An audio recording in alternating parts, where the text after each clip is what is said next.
भारत में अगर किसी को प्रोफेसर या रिसर्चर बनने की राह पर चलना है तो एक बहुत ही जरूरी दरवाजे से गुजरना होता है, और उस दरवाजे की चाबी है एक परीक्षा, यूजीसी नेट। तो चलिए आज इसी के बारे में सब कुछ जानते हैं। क्या ये सवाल कभी मन में आया है कि भारत के बड़े बड़े कॉलेजों और यूनिवर्सिटीज़ में प्रोफेसर कैसे बनते हैं, या फिर एक रिसर्चर के तौर पर नई नई खोजों का हिस्सा बनने का रास्ता क्या है? अगर हाँ, तो ये जानकारी बिल्कुल सीधे काम की है। देखिए, एकेडमिक दुनिया में कदम रखने के इस रास्ते पर ना एक बहुत ही महत्वपूर्ण पड़ाव आता है, एक नेशनल लेवल का एग्जाम, जिसके बारे में जानना बेहद जरूरी हो जाता है। तो चलिए अकादमिक करियर की इस सफर को शुरू करते हैं और ये समझने की कोशिश करते हैं कि ये परीक्षा कैसे भारत के हायर एजुकेशन की नींव का एक अहम हिस्सा है। तो सबसे पहला और सबसे बड़ा सवाल यही उठता है, आखिर ये यूजीसी नेट है क्या भला? अच्छा, तो यूजीसी नेट का पूरा नाम है university grants commission national eligibility test.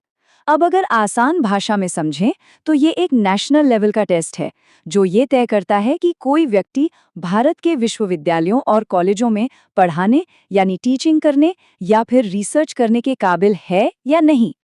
और पता है दिलचस्प बात क्या है कि इस पूरे एग्जाम को करवाता कौन है? तो देखिए, इसे आयोजित करने की जिम्मेदारी है नेशनल टेस्टिंग एजेंसी यानी एनटीए की, और ये काम उसे सौंपा है यूनिवर्सिटी ग्रांट्स कमीशन यानी यूजीसी ने। दिसंबर 2018 से ये परीक्षा कंप्यूटर पर होती है, मतलब ऑनलाइन, और ये सब कुछ मिनिस्ट्री ऑफ एजुकेशन की देखरेख में होता है। लेकिन सबसे जरूरी सवाल तो ये है कि इस परीक्षा को पास करने से होता क्या है, मतलब एक कैंडिडेट के लिए भविष्य के कौन-कौन से नए दरवाजे खुल जाते हैं। यूजीसी नेट पास करने का मतलब सिर्फ एक नहीं बल्कि कई रास्ते खुलना है। यहाँ क्वालिफिकेशन के अलग अलग लेवल हैं। सबसे टॉप लेवल है जूनियर रिसर्च फेलोशिप यानी जेआरएफ का। जो इसे हासिल करते हैं वो न सिर्फ असिस्टेंट प्रोफेसर बन सकते हैं या पीएचडी में एडमिशन ले सकते हैं, बल्कि उन्हें रिसर्च के लिए सरकार से स्कॉलरशिप भी मिलती है। इसके बाद दूसरे लेवल्स भी हैं, जैसे सिर्फ असिस्टेंट प्रोफेसर बनना या सिर्फ पीएचडी में एडमिशन के लिए क्वालिफाई करना। मतलब हर लेवल एक नए करियर की राह दिखाता है। ठीक है, अब जब ये पता चल गया है कि ये परीक्षा क्या है और इसके फायदे क्या क्या हैं, तो आइए जरा इस पर भी एक नज़र डाल लेते हैं कि इस परीक्षा में शामिल होने का पूरा प्रोसेस क्या होता है। ये पूरी जर्नी कुछ आसान से स्टेप्स में बटी हुई है। सबसे पहले ऑनलाइन फॉर्म भरना होता है। फिर एग्जाम से कुछ दिन पहले ये पता चलता है कि एग्जाम किस शहर में होगा, और फिर आता है एडमिट कार्ड। एग्जाम, जैसा कि मैंने बताया, कंप्यूटर पर होता है।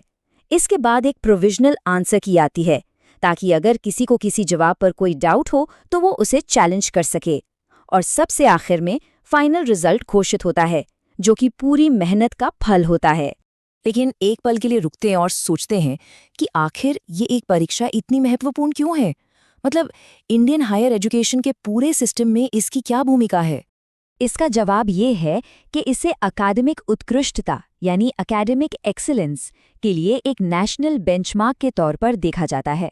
एक ऐसा पैमाना जो पूरे देश के लिए एक समान हो। इसका सीधा सा मकसद ये पक्का करना है कि देश की किसी भी यूनिवर्सिटी या कॉलेज में जो शिक्षक पढ़ाने आ रहे हैं या जो रिसर्चर रिसर्च करने आ रहे हैं, वो क्वालिटी के एक तय स्टैंडर्ड को पूरा करते हों। ये एक तरह से पूरे देश में शिक्षा की क्वालिटी को बनाए रखने का एक बहुत ही अहम तरीका है। तो ये है यूजीसी नेट की कहानी, एक अकेली परीक्षा जो देश भर की यूनिवर्सिटीज़ के एकेडमिक भविष्य की दिशा तय कर रही है। लेकिन यहाँ एक बड़ा सवाल खड़ा होता है, अकादमिक स्टैंडर्ड्स को बनाए रखने के लिए आगे क्या? क्या ये एक टेस्ट काफ़ी है, या हमें भविष्य में कुछ और नए कदमों की ज़रूरत होगी? ये एक ऐसा सवाल है जिसका जवाब हमें आने वाला वक्त ही देगा।